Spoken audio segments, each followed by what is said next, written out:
My name is Ojola Sisi, aka RAINOVER, and you're currently listening to Saturday Morning Cruise. Oh yes, and we are on the segment of 360 Hub. Wow. Hello Lagos, Nigeria, US, America, India, wherever you're listening to us right now or watching us right now. How are you doing? I mean, it's a beautiful Saturday morning right here in the city of Lagos, and as you can see, I'm so energetic today.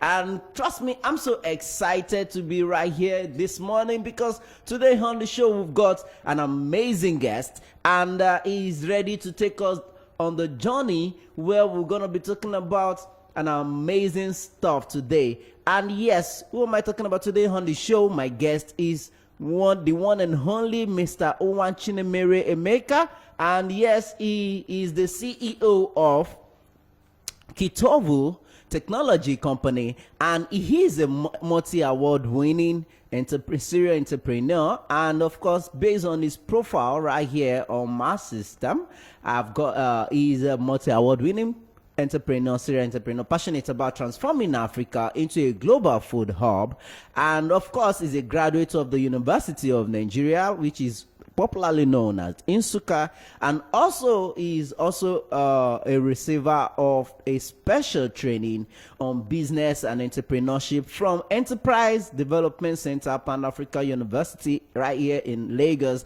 And he has also won numerous awards, like he's a winner of World Bank Ideas for Action competition in 2017, also the winner of United Nations STI in 2020, and shortlisted for Royal Academy of Engineering in 2018. He's also the winner of the Start-Upper Award for Innovation and Nigerian Innovation Award in 2016, and of course he's a Tony Enobelu alumni of 2015. You can see it's a bumper packed award, and big one at that. And today on the show, I'm so excited to have him right here on the show to discuss with us the topic, which is how to improve agricultural productivity with technology. And I'll be putting a call through to him in few minutes so that we can have a great discussion with him this morning. And don't forget, in case you're just joining us, this is Bros to Radio, your number one business radio station.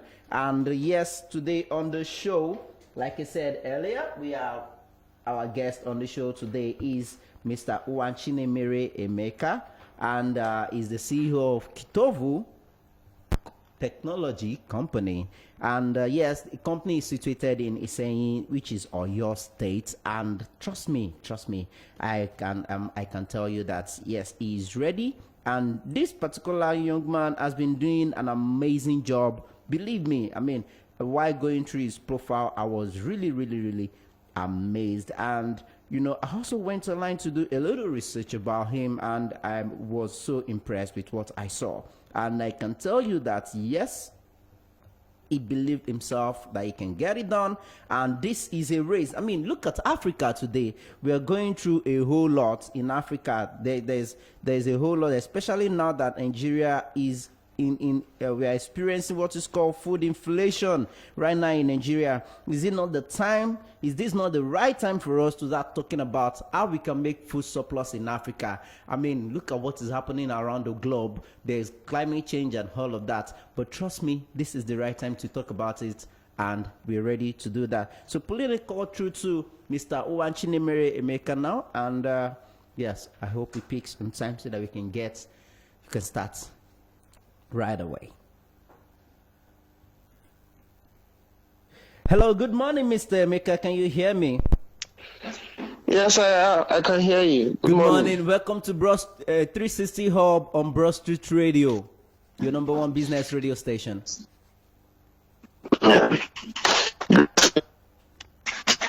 Hello? I say it's good to be here. Okay, so let's get into this already. I already briefed our audience about you, what you do, who you are, and everything they need to know about your background before calling you. And I'm so excited to have you here, sir. Same here. Okay, so let's get into this. Let me start with this question. You know, while reading your profile online, I discovered that you actually didn't study agriculture in school. So I'm curious, what propelled you into agricultural business? Um, Let me start by saying that I never really saw myself working in the agricultural sector, even starting a business in the agricultural sector. So for me, I studied mechanical engineering, and my thoughts were I could, get a job in maybe the oil and gas sector, and at the end of the day, grow from there, maybe eventually at some point start a business. But when I was posted to Iseyin, Oyo State to serve as a corps member, they were doing, I found out there was a collaboration between the states and the National Youth Service, a program called AgroAlite, where they said any corps member who wanted to farm would be given land to farm for a year. So I decided to do it for the experience, and in the course of doing that farm, I was very dissatisfied because I put in a lot of effort, and the kind of result I got was not commensurate in any way to the kind of output I saw. Wow. And to make matters worse, I then realized that when it came to harvest, because I hadn't planted at the right time or the right variety, I found it difficult to get fair buyers for the crop. So the prices I was getting for these things would not even allow me break even. So I started digging, asking more questions, and that was how I eventually got sucked into trying to solve those problems I faced. Wow. Yeah. Wow, that's very interesting. So that I want to believe these experiences you had, that was what led to the creation of KITOVU Technology Company. Yes.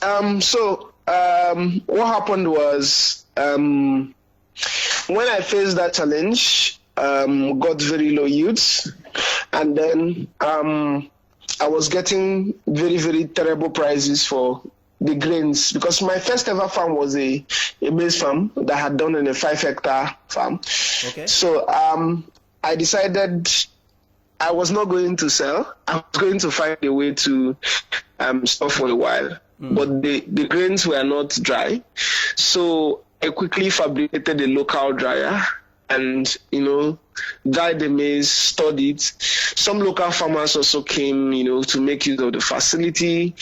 And it was there that I started having discussions with them, and I realized that it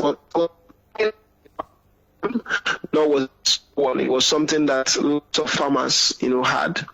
And it formed the basis for, trying to, start KITOVU Technology Company. Okay. So now, as it is, it's obvious that currently in Africa and the world right now, food is becoming a serious challenge, especially in this post-COVID-19 period. And a lot of organizations are looking for ways to solve this particular issue. And that makes me to find KITOVU Technology Company very interesting, because what looking at your goals and your mission and vision definitely shows that your company is what the world needs right now. But on the other side, I kept wondering, if you're going to do this, you definitely gonna need some fundings and all of that. So I wanted to ask, with your profile and places you've been, has there been any way that Nigerian government has been supportive? Well, for now, I would say not really. So what you are actually very spot on when you talk about what the challenges are, especially now. It's even worse it appears right now. Because if you consider the fact that globally, by 2050, it is expected that we'll have 9.1 billion people to feed. And the World Food Program has estimated that to be able to do that, we need to produce 60% more food. And considering that crop yields in Nigeria are at a of global yield averages, we have a lot to. Now, that's not even to consider the COVID-19, broken supply chains, difficulties of getting right input on time, or even around them security that is for farmers of the farms and all that. So we have a very, very serious challenge on our hands, if not tackled with a sense of urgency and intentionality. With respect to the Nigerian government, well, I haven't gotten any sort of support from them now. I remember writing to the Ministry of Agriculture, telling them about how non-crop, smallholder farmers, and I never got, any feedback from them and all that. I hope that in the own time, before it's too late, we can have partner and make the agricultural sector really work for smallholder farmers. Okay, let's go into the real agricultural sector issues right now. Can you share with us, as somebody who has once been a farmer before, going into the aspect of the solution, trying to solve the problems, what can you share with us the exact problem that the farmers are facing? Because for somebody like me and people out there that are like me that are actually not a farmer, we can't actually tell what the farmers are going through. For if I'm not mistaken, 2 months ago, the news everywhere, it was everywhere in the news that there's shortage of animal feed in the market. And the only thing people like me heard is, there's shortage of animal feed. What could lead to the problem? We did not get the reason why there should be a shortage of animal feed in the market. So I would like if you can, summarize to us what exactly are the challenges that the farmers are facing right now, especially in Nigeria, which you can actually point out.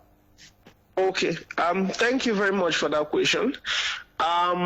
So let's even start from the issue of shortage of animal feed, and you see how it points to what the real issues are, right? Yes. Animal feed is produced. The major raw material for animal feed is maize, right? Yes. So if animal feed is in shortage, it simply means that maize is in high demand but very, very short supply, which is also one of the reasons why the price of maize per ton now is almost more than 150,000 and rising.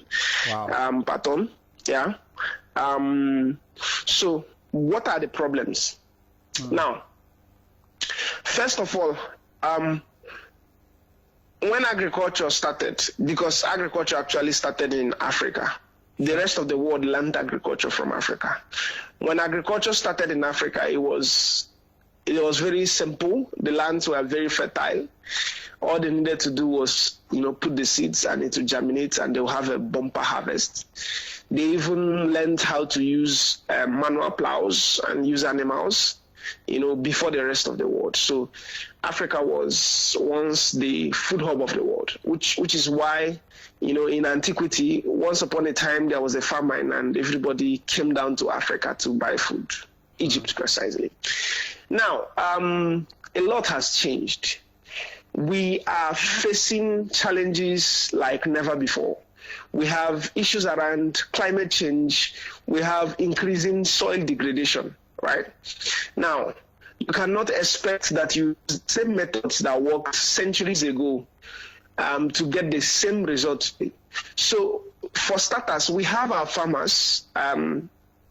Over 80% of the food produced in Nigeria is done by smallholder farmers, right? Mm-hmm. And a lot of them rely on guesswork.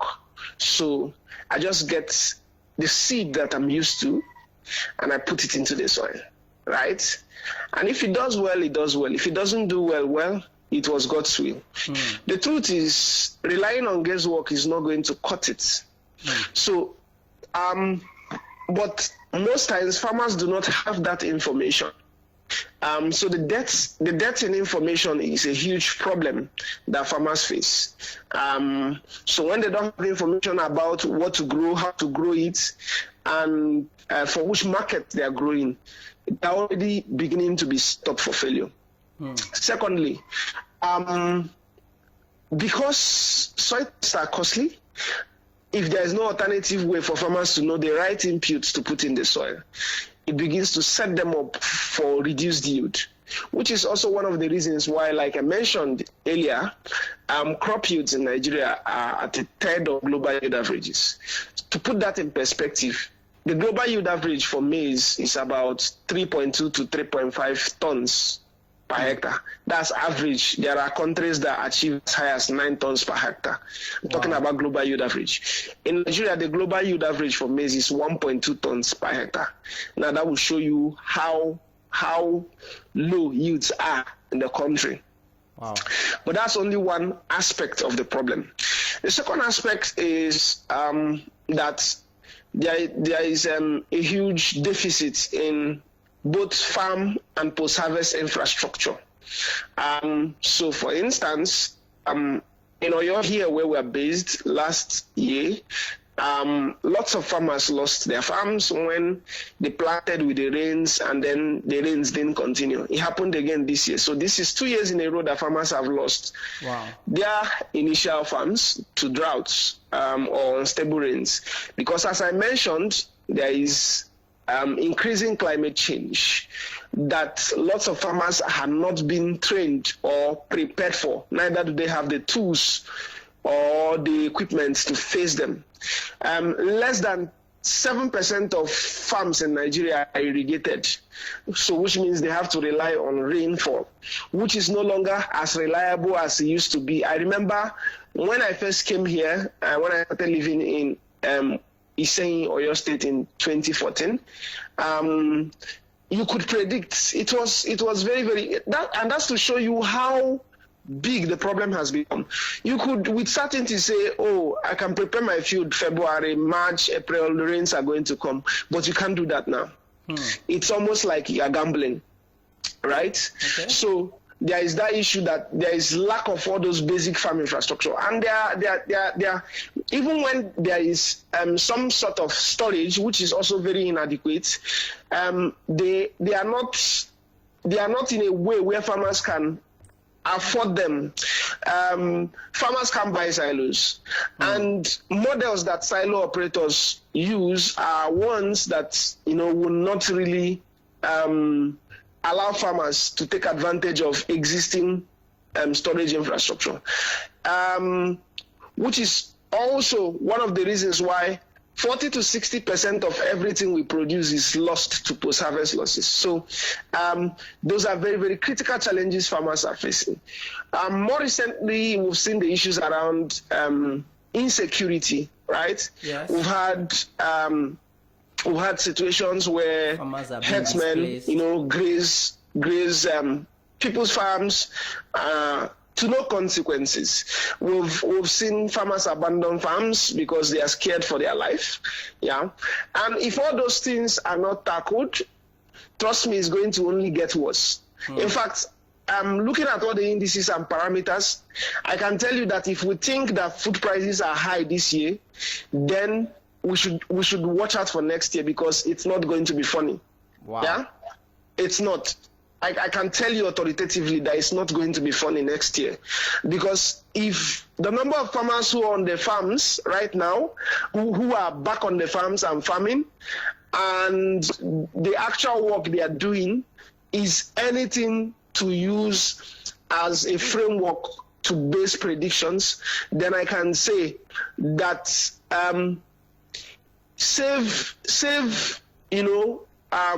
increase importation of food, it's going to be very, very, very difficult. Wow. Yeah. Yes. Okay. Thank you so much for that. So let's bring it back to solution aspects. So now, if I may ask, what is KITOVU technology company doing to resolve some of these problems, especially in the aspect of farmers' production? Thank you very much once again for that question. So we realized very early on that the problems farmers face is it's not one that can be solved by just picking one aspect and trying to fix it per se. Okay. It's one that has to be solved by looking at the entire ecosystem and how they play together. Okay. So we designed our solution at KITOVU from that perspective. So we built a platform. That platform allows us to collect different kinds of data sets. Okay. There is a component of our solution that is a mobile app. That app allows you to collect data offline. Okay. So most of the places where production is done is largely very, very low connectivity, difficult terrains, right? So this mobile app allows you to collect farmer name, crop types is growing, geo coordinates of the farm, and then even create a digital version of the farm with the sizes and all that. Now, this is also linked to what we call our remote sensing API, which is a link to satellite data. Our platform then analyzes all this information and is then able to tell the farmer, so this is how you apply your fertilizer based on the nutrient depletion maps that we produce. Instead of applying a generic kind of fertilizer on a one-size-fits-all basis, you actually get information as to what to apply at different parts of your farm so that you can get improved yield. But not just that, we have a service called plant health analysis, which gives the farmer analysis on crop health of his farm every 5 days. So if there is any area of his farm that requires urgent intervention, he can easily see it without having to trek around the whole farm looking for where something is going wrong. We also have water stress analysis that allows the farmer when the crops are experiencing stress due to water shortage. Of course, there's also daily weather reports that gives farmers actionable information to decide when to plan their farm operations. So for instance, if I know it's going to rain and I still go and buy a contact herbicide to spray the farm, then I shouldn't blame anybody when it doesn't work. If I know that it's going to rain back to back for 5 days, okay, as a farmer, I'm not going to use a contact herbicide. I would rather use a systemic herbicide. So all those things, data, intelligence is very, very important for farmers to make such decisions. But beyond that, we actually also incorporate data on markets into decision making for farmers.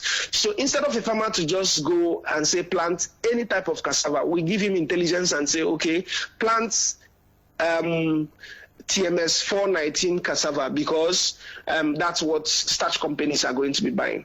That way the farmer has a guaranteed market when he plants. The same thing for different kinds of crops where we have active interventions, right? So to date, we've provided solutions around that, but we are moving beyond that now. For instance, we recently rebuilt our platform and we are working to integrate different service providers, those who have trucks, those who have tractors, those who have different kinds of services they can offer to farmers, including storage, so that at the end of the day, farmers can have access to an end-to-end solution, everything that they need to achieve improved yield. It is our hope that when we have lots of farmer data and can actually visualize where the farmers are, people, both private and public, or even individuals, can decide. They can see areas where they can. There are areas where there is urgent need to invest in farm infrastructure. For instance, somebody can invest in irrigated land and lease it out to farmers.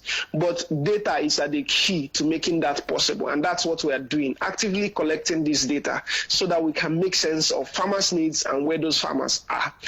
And then lastly, by September this year, we are working to offer farmers a new solution. We've put almost everything in place. So from September, farmers in the grain value chain, that is rice, sorghum, soybean, maize, and even millet, can store their grains without having to pay any fees upfront. And whenever they are ready to sell, there will be a guaranteed buyer. So these are some of the things that we're doing to try to move the needle in the agricultural sector. Okay. All right, so speaking of data collection and the analysis, currently, despite the advancement in technology in Nigeria and all of that, there are still some people in Nigeria, or should I even say Africa, that are not so conversant with all this technology, yet, especially mobile phones and mobile app and stuff like that. And so that brings me to this question. How do you now relate this, or should I say, how can people in this category of life, how can they benefit from this? Do you have any plan for them yet? Because if you look into this very well, I can tell you that most of the farmers lives in the rural areas, and most of them don't really, if you check, especially in Nigeria, we have more old people in old age people in the farming business more than the young ones. Yes, yes, that's actually a very good observation. You see, and it's actually a good thing that we understood from the onset that when you are building or designing a solution, you design with the customer in mind. Okay. We built our solution after we had run a pilot. Okay. So we understand who we are building for. So one of the things we did, or the decisions we took, was that we didn't require farmers to have a smartphone or to use a smartphone. Okay. Right? For two reasons. One, the literacy levels of the farmers. Secondly, their locations, right? So we use an agent system, an agent network. We train young people on agronomy, extension, use of technology, and demand aggregation. We train them, and then it's also another way of creating employment opportunities for them. So these people are the ones who interface directly with farmers. But we also created an option. So on our platform, there are different user profiles, right? There are profiles that allow someone to register as a farmer directly. So this is targeted at the more literate and younger farmer population. But for the older demographic of farmers, that's where our agent system comes in. So agents who are trained, who understand and know how to use a smartphone, register different farmers under their profile, and then they are able to relate whatever information is coming for the farmer to the farmer, and usually in the language of the farmer. So that's how we've solved that challenge of both access to smartphones and ability to use smartphones. Okay, wow, that's interesting though. I love the fact that you already have that in mind, and you've been able to resolve that. So now, let's move forward. So KITOVU have been in business for how many years now? KITOVU, we did our first pilot in 2017. 2017. Where we tested our first design. which, by the way, we couldn't use. We started off trying to use hardware. So we built an IoT, Internet of Things powered device that you just plug into the soil and get readings and all that. But when we did our pilots, we realized most locations were going to need internet. And then, of course, who was going to pay for it if we needed to then put IoT devices on every farm in Nigeria? So we had to go back to the drawing board. We actually started operational activities in 2018. Wow. Yeah. Okay, so that brings me to this question actually. So how many farmers in total do you have, are you managing at the moment? Have you been able to, use this platform to improve their production? So on the total, we've worked with about 7,000 farmers. Wow. Those are farmers, although not all of them used the yield improving one. Some of them used our services to get markets. The thing with farmers is that it's very, very easy to get farmers to work with. It's easy to get as much as 1 million farmers in 2 years, wow. right? But the major challenge we faced is the farmers' low purchasing power. So we've been constrained by the fact that we require partnership with different farmer-based organizations who can give farmers input financing. Since most of the farmers cannot afford even quality inputs or these services directly, right? So that's been part of the constraints. We could have and should have reached much more farmers, because when you look at it, yes, we've made some progress all on our own with no support and no funding, but when we consider that there are 64 million smallholder farmers in Nigeria, wow, it feels like just a tiny, tiny drop in a very, very vast ocean of possibilities. Okay, so this may actually sound like a suggestion, but I just feel I think I should ask you. So, have you thought of bringing young Nigerians into farming business through your platform? Have you ever tried that? Because why I asked is because I know currently in Nigeria has a large number of unemployed youths who, and if you break that down into segments, you find out that there are some that are so desperate to go into anything, and you also find out that there are some that are looking for something lucrative that they can venture into. They just need someone to grab them by the hands to say, okay, do this, I will train you, and if you are ready to, invest your time and effort, it can yield this for you in return. So like those set of people now, I'm sure there are people that if you tell them about agricultural stuff, that okay, you have a technology that can help, help them to make decisions on when to harvest and when to, plant seeds and get good returns, I'm sure they will be willing to venture into it. So I don't know, have you tried, have you thought, or should I say, have you thought of, engaging youths, to involve in agriculture through your platform? So that's a very, really great question. Youth are actually central, or young people are actually central to our plans. Okay.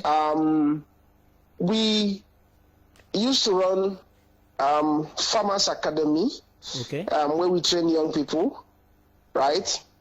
But then we faced some challenges. Again, a lot of the people who are interested, mostly graduates, finish school and all that, face two challenges. Okay.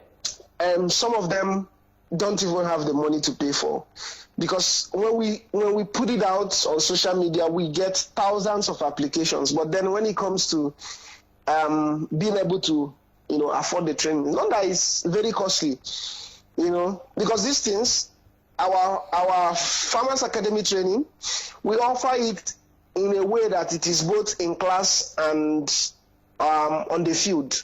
So it lasts for 2 months.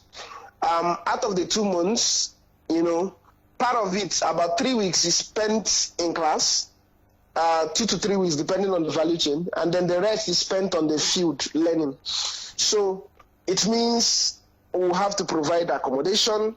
It will mean, we have to provide all sorts of things. And it's not as if there is somebody sponsoring those young people. So that's the aspect of the Farmers Academy that is currently on hold. Again, the agent system we are evolving. In fact, come September, we'll be making some changes, to see how we can empower young people to start their own agribusiness, leveraging our technology and the services we provide, right? We are working on that. Then finally, the third component of actually getting young people to get into production itself. The challenge that faces is that no young person wants to get into agriculture and use some of the antiquated tools that are being used. Somebody once said that hoes are meant for the museum, and I agree. I seriously agree. Hoes and some implements that are still being used by farmers are meant for the museum. It's something we should go and see in an exhibition and say, oh, our forefathers used to use that. Are you serious? Right? But it's not largely happening. So one of the things we are looking to do is to make farming attractive and interesting for young people. But that's going to cost money. We want to offer young people farm infrastructure as a service. They come into a farm, there is irrigation, they can farm all year round. They can use different kinds of technology. They can spray using drones. The lands are plowed using tractors. We want to put all those things in place because, trust me, that's something that is going to make it attractive for a young person to, want to do agriculture. So if all those things are not in place, in a way that young people can pay for them, then it becomes a huge challenge. So it's part of our roadmap. It's part of the things we are looking at because sincerely as a person, if I tell you I'm not worried, I am. And anybody who thinks that, oh, if I make money, I'm going to be immune from what might happen, the person is a joker and not paying attention. We have a rising youth unemployment. 60% of everybody who is unemployed right now is a young person under 35. That's a huge problem. That's people who have energies, who have the ability to think, not gainfully employed. That is disaster waiting, a keg of gunpowder waiting to be set off. So if we don't do something to create employment urgently for these people, it's going to be challenging. What we are facing in the north is going to be a child's play compared to what can happen if we don't address it. So trust me, I'm thinking about this. It's something that I'm particularly paying attention. And I know that agriculture can be a huge way to create employment opportunities massively, on a massive scale, considering our food deficits. However, it doesn't have to be farming as usual. It has to be different. It has to be something that can actually attract these young people who are graduates, by the way. We have to do better for them. We have to create systems that enable them to farm better, farm with better tools, and be excited at it. And lastly, also make a ton of money while doing it. Sure. Okay, so I'm glad that you have plans for that. And now, since money is like the center of everything, and if I'm also to chip in, while going through some of your, some of the informations about you on social media, I discovered that a lot of Nigerians are interested in investing in your company, especially when most of them discover that you once had a meeting with the former Minister of Finance of Nigeria, that's Mrs. Kemi Adeosun, and up to today, Nigerian government have not done anything in any way to support your company. So that makes me want to ask you: do you have plans in place for those who will be interested in investing in your company right now? I mean, even on our show right here, we don't know who is watching, we don't know who is listening. They might be interested in investing in the business, and also maybe not because they want to make profit per se, or they just feel, oh, this is a future project which should be supported and you have given 1 minute opportunity. remaining. Okay, so what's your plan, sir? Okay, first Before I of let you go. all, I would commend your keen observation on social media. You are surely on top of it, and I must applaud your keen sense of observation. Yes, in the wake of that update I made to clarify situations, I've got people who made all those kinds of comments both in my inbox and directly about wanting to invest in KITOVU. The challenge is that as a private company under SEC's current rules, I cannot directly offer investment to the public, right? Okay. Since Your call credit has been exhausted and your Oh, my call goodness. terminated. Wow, we lost him, and I guess you have to try to reach him back. So, wow, it's been an amazing conversation with Mr.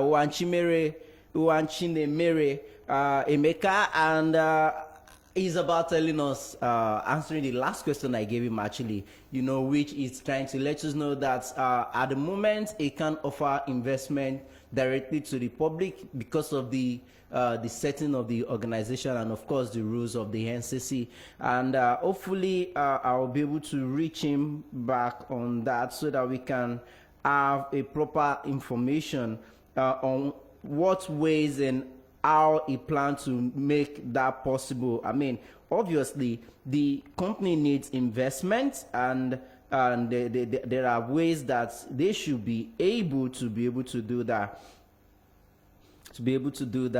So we actually gonna have to ask him. I'm trying to get through back to him. Hopefully I will be able to get through back to him to have his decision on how people can still be part of the organization regardless, at least. Oh, come on. Oh my goodness.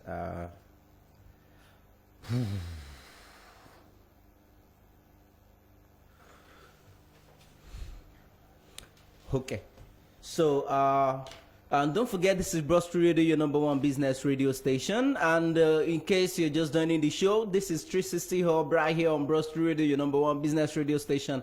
And we've been discussing about how to improve agricultural productivity with technology. And of course, and we've been having this conversation with the CEO of KITOVU technology company, who has been educating and informing us about how the agricultural sector have been going through a lot of challenges at the moment. So right now, we lost him during the call, but right now I'm about to call him back so that we can complete the conversation. So putting a call through to him right now. So guys, in case you're just joining us, you can follow us on all social media platforms. On Facebook, we are Bros Radio NG. On YouTube, we are Bros Radio NG. And on Twitter, we are Bros Arehedi, should in case Nigerian government decided to lift the ban on the Twitter platform. Mr. NWACHINEMERE, thank you for joining us. The network went off there. So you're about telling us how about the investment thing. yes, I said because KITOVU is not a publicly offer shares to the public for investment. Okay. However, that's sorry, we're struggling to hear you. Let me just cut the call and call you back.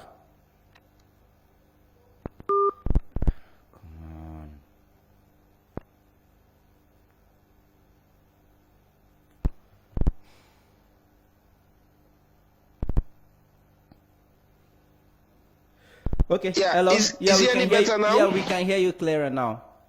Okay, so I said there are two ways that the public can go about it. Okay. One is by forming a syndicate Okay. where they come together, because yeah, you can't just, as an individual, maybe just bring XYZ amount and all that. Maybe, but if you come together as a group and you are able to raise something substantial, then the person can send us, or the group can send us an email on info@kitovu.com.ng telling us their intention, and then we can have discussions based on that. But secondly, we are really working hard to see how we can set up a cooperative. That cooperative will allow anybody anywhere in the world to be able to work with us to support smallholder farmers, and earn from it at the same time. We are hoping that will be available from September. Yeah. So we are really working hard at that. So those are two ways I think would make a lot of sense for people who want to take advantage of the opportunity in the agricultural sector in Nigeria. All right, thank you so much. It's been amazing having you here with us this morning. Thank you so much. And before I let you go, is there anything you would like to say to the public? I mean, concerning agriculture and your company? Yes. I think we've gotten to the point where we should stop thinking that the farming is for farmers. Okay. I tell people that farming is too important to be left to the farmers. We have to get involved one way or the other. We should either farm ourselves or invest in agriculture. It may not be farming. It may be investing in buying or setting up irrigation equipment. It may be in buying post-harvest handling infrastructure. It may be in setting up storage facilities, but don't stay on the fence. Get involved. If you don't know how, to manage all that, or you don't want to manage all that by yourself, you want to invest in those spaces, talk to us. We can help. We can help to make sure that you have farmers that can use those things that you want to invest, those hard infrastructure that are very, very needed at this point, and at the same time that you are going to make returns from them. So, like I said, farming is too important to be left to the farmer. Everybody has to get involved one way or the other. That's the only way we are going to beat the coming food crisis. Thank you. All right. Thank you so much, Mr. NWACHINEMERE EMEKA. Thank you so much for granting our interview, and I hope when next we need you again, we'll be able to reach out to you and you'll be here. Thank you, Lasisi. All right. Have a great day, sir. You too. Okay, so guys, that's all I've got for you on 360 Hub today, right here on Saturday Morning Cruise with Ojo Lasisi, aka RAINOVER, on your one and only business radio station. And yes, don't forget you can follow us on our social media platform. Once again, we are Brusty Radio NG on Facebook, Brusty Radio NG on YouTube. In case you miss any of our shows, you can always go there to see everything. And in case you want to partner with us, or you want to do business with us, you want to advertise on this show or any of Brusty Radio show at all, you can always call us on 08097910074 or 08097910073. And of course, you can also send us an email. Send it to hello@brustryradio.com or visit our website at www.brustreetradio.com, and you can go there. You get to see informations about all our shows, and of course you can just scroll to the contact us there and you can get all the contacts there as well. Or you can come to our office right here at 5860 Medifair House, Broad Street, Lagos Island. So thank you so much for watching. Join me again next week as I'll be bringing you another interesting topic, and of course another amazing guest to lead us all through and yes, achieve greatness. So guys, keep listening to Brusty Radio. More show coming your way. We still have On Flicks, where we're going to be talking about movies that you can go see this weekend, and after that at the hour of 12 I'll be taking you around the world on Travels and Tours with Ojo Lasisi, aka RAINOVER, and at 2 p.m. social media trends. Today it's all about the BB Ninja. Shine your high very well. And later this evening, the Love and Life show. We'll be talking about what time or when is the right time to have sex in a relationship. So stay connected. There's a whole lot more coming your way, and of course we'll still be giving you great music back to back. So in case you can go check us out, download our mobile app on Google Play Store so that you can listen to our shows, because right there in the audio platform, which is the radio platform, we're gonna be playing you its music back to back. Yes, once again, my name is Ojo Lasisi, aka RAINOVER, and this is Saturday Morning Cruise, and of course right here on Brosty Radio, your number one business radio station. Stay connected, don't go anywhere. Yeah, I've got this